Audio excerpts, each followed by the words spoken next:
আর আমার মা যাচ্ছি। তো রেডি হয়ে গেছি, এখন বেরিয়ে পড়ছি। 10টা বেজে গেছে, অনেকটা লেট হয়ে গেছে। ঘরে পুজো দিয়েছি, ওটা তোমাদের সাথে শেয়ার করব।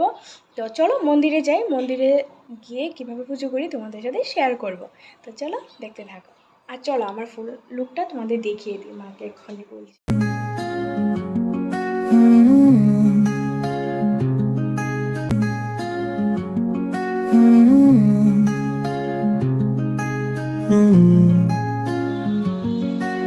তারপর আমরা বেরিয়ে পড়েছি বাড়ি থেকে। বের হয়ে এই যে দেখতে পাচ্ছ মাকে দেখা যাচ্ছে, মা যাচ্ছে মিষ্টির দোকানে। কারণ আমাদের বাড়িতে যিনি দুধ দেন ইনি দুধ নিয়ে আসেনি। তারপর আমাদের দই আর দুধ এই দুটো জিনিসের প্রয়োজন ছিল, আর একটা মিষ্টি ভোগ নেবে মা, নিয়ে তারপর আমরা যাব মন্দিরে। আর আমি বসে আছি এই যে এই দুটো, একটার মধ্যে আছে সব কিছু সরঞ্জাম, আরেকটার মধ্যে ফুল বেলপাতা নিয়ে। তারপর ফলের দোকান থেকে আমি কিছু ফল নিয়েছিলাম, নিয়ে তারপর আমরা মন্দিরে চলে এসেছি। তো মন্দিরে এসে আমি তোমাদের সবার প্রথম দর্শন করিয়ে দিলাম ভোলা বাবার পরম ভক্ত আর প্রিয় নন্দী মহারাজকে। তারপর এই যে দেখতে পাচ্ছ ভিতরে ভোলা বাবার পুজো হচ্ছে, দেখাই যাচ্ছে না, প্রচণ্ড ভিড়। আর আজ পুরোহিত মশাইও আছে। এর আগের সোমবার দিন এসেছিলাম, পুরোহিত মশাইকে পাইনি। আজকের থেকে আরও আগে এসেছিলাম, তারপরও পাইনি। আজ যেহেতু লাস্ট দিন, তার জন্য পুরোহিত মশাই অনেক সময় ছিল। তারপর পেছন দিকে আসলাম। পেছন দিক থেকে একটা সাইড থেকে লাইন ধরতে হয়। এই যে দেখতে পাচ্ছ ভিতরে কত লোক, আর বাইরে থেকে আমরা লাইনে দাঁড়িয়ে রয়েছি আমি আর মা। তো কিছু ভিড় কমলে তারপর আমরা ঢুকে পূজা করা হবো। তো ভেবেছিলাম আমি পুজো করার সময় ব্লগটা করব, আমি আগে পুজো করব বা মা আগে করবে, একজন ধরে দেবে, কিন্তু এটা সম্ভব হবে না আজ কোনো মতেই, কারণ প্রচণ্ড ভিড়। আর সামনের লোক তারা ভিতরে চলে গিয়েছিল, পরে আমরা শুধু পেছনে আমরাই ছিলাম। আমাদের পুজো তো আর দেখানো হবে না, তো ওরা যে পুজো করছে ওটাই তোমরা দেখে নাও। এইভাবে আমাদের মন্দিরে ভোলা বাবার পুজো করি আমরা। দেখো মা বসে রয়েছে, মা বেশি সময় দাঁড়াতে পারে না, মায়ের কোমরে ব্যথা আছে। আমিও মায়ের সাথে এসে বসে পড়েছি, কারণ খুব তাড়াহুড়া না করলে বাইরে আবার ভিড় হয়ে যাবে, আমরা আর চান্স পাবো না। ওদের পূজা শেষ হয়ে যাওয়ার পর আমরা পূজা করেছি, করে তারপর এখন আমি আর মা এসে বাইরে বসেছি।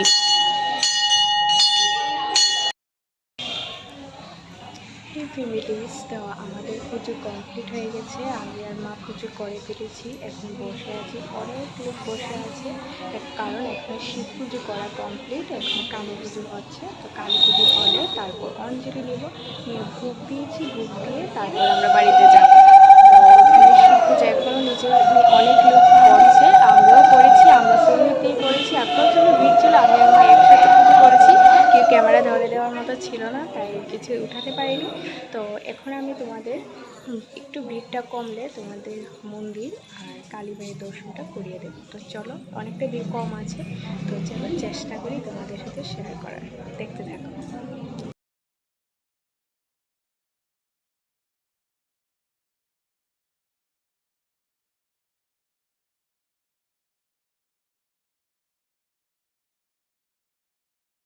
মন্দিরে এসে প্রথমেই তো তোমাদের আমি নন্দী মহারাজের দর্শন করিয়েছিলাম, ভোলা বাবার দর্শন করাতে পারিনি, কারণ প্রচণ্ড ভিড় ছিল। তো এই যে দেখতে পাচ্ছ ইনি হচ্ছে আমাদের মন্দিরের প্রতিষ্ঠিত জাগ্রত আমাদের ভোলা বাবা, ইনি খুব জাগ্রত। তো তোমরাও দূর থেকে প্রণাম করে নাও এনাকে। এই যে এনার বিরাজমান এখানে, আর এখানে হচ্ছে মা কালী মায়ের বিরাজমান, দেখতে পাচ্ছ পুরোহিত মশাই এখানে আয়োজন করছে। আর এখানে আমরা যারা ভক্তরা আছি, যারা অঞ্জলি দেব, তারা সবাই মিলে এখানে ভোগ দিয়েছে।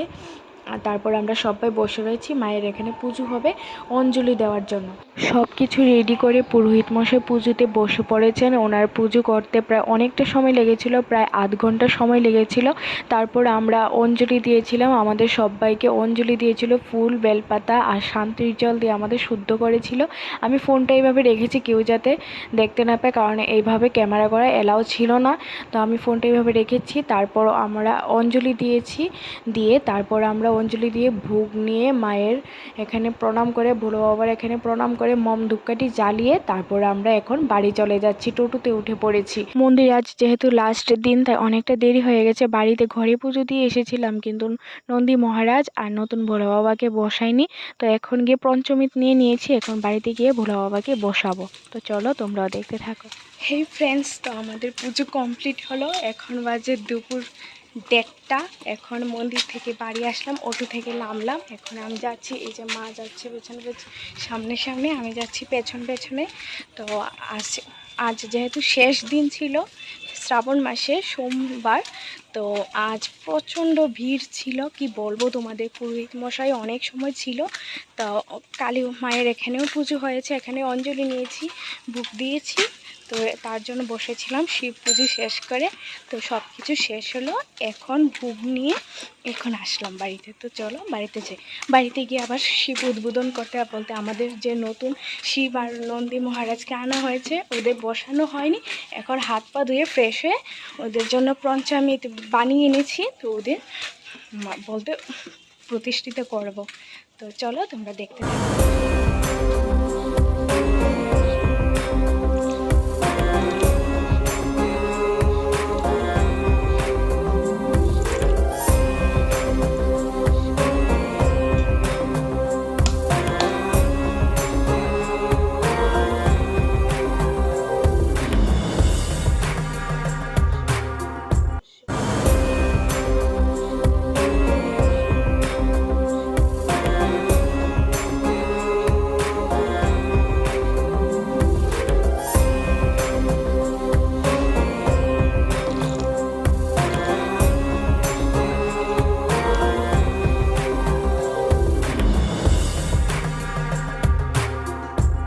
हर हर महादेव, ओम नमः शिवाय। देखो बंधुरा मंदिर থেকে আসার পর আমি আবারও ভালো করে হাত পা ধুয়ে নিয়ে ড্রেস চেঞ্জ করে আমি ঠাকুর ঘরে চলে এসেছিলাম। এসে আমার ভোলা বাবা আর নন্দী মহারাজকে আমি নতুন এনেছি, ওনাদের আমি পঞ্চামৃত দিয়ে স্নান করিয়ে তারপরে আমি বসিয়ে এখন ওনাদের আরতি করে নিচ্ছি। আরতি করে নিয়ে তারপর ঘিয়ের প্রদীপও ধরিয়েছিলাম, ঘিয়ের প্রদীপ দিয়ে আমি আরতি করেছি। তারপর ওনাদের একটা ফল দান করেছি আর ভোগ দিয়েছিলাম, সাগু কলা চিনি দিয়ে ভোগ দিয়েছিলাম। ওটা তোমাদের সাথে শেয়ার করা হলো না, ব্লগটা অনেক বড় হয়ে যাচ্ছে, আর বড় করব না, আমি এখানেই শেষ করব। এর আগের সোমবার দিন যে আমি পুজো করেছিলাম ওটা শেয়ার করা হলো না আজকের ব্লগে। এর পরের ব্লগে আমি তোমাদের শেয়ার করে দেব আগের দিনের মন্দিরের পুজো।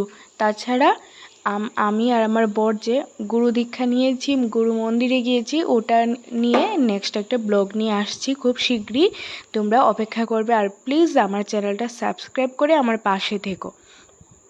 তো চলো, এই যে দেখতে পাচ্ছ আমি ঘিয়ের প্রদীপটা ধরিয়েছিলাম, ধরিয়ে আমি ভোলা বাবাকে আরতি করে আমাদের ঘরে প্রতিষ্ঠিত করেছি। তো দেখতে পাচ্ছ এখানে আমি ঘি দিয়ে আরতি করছি। তো এইভাবে আজকে এখানেই শেষ করছি। शिव अमृत की पावन धारा, तो देती हर कष्ट हमारा। शिव का काज सदा सुखदाई, शिव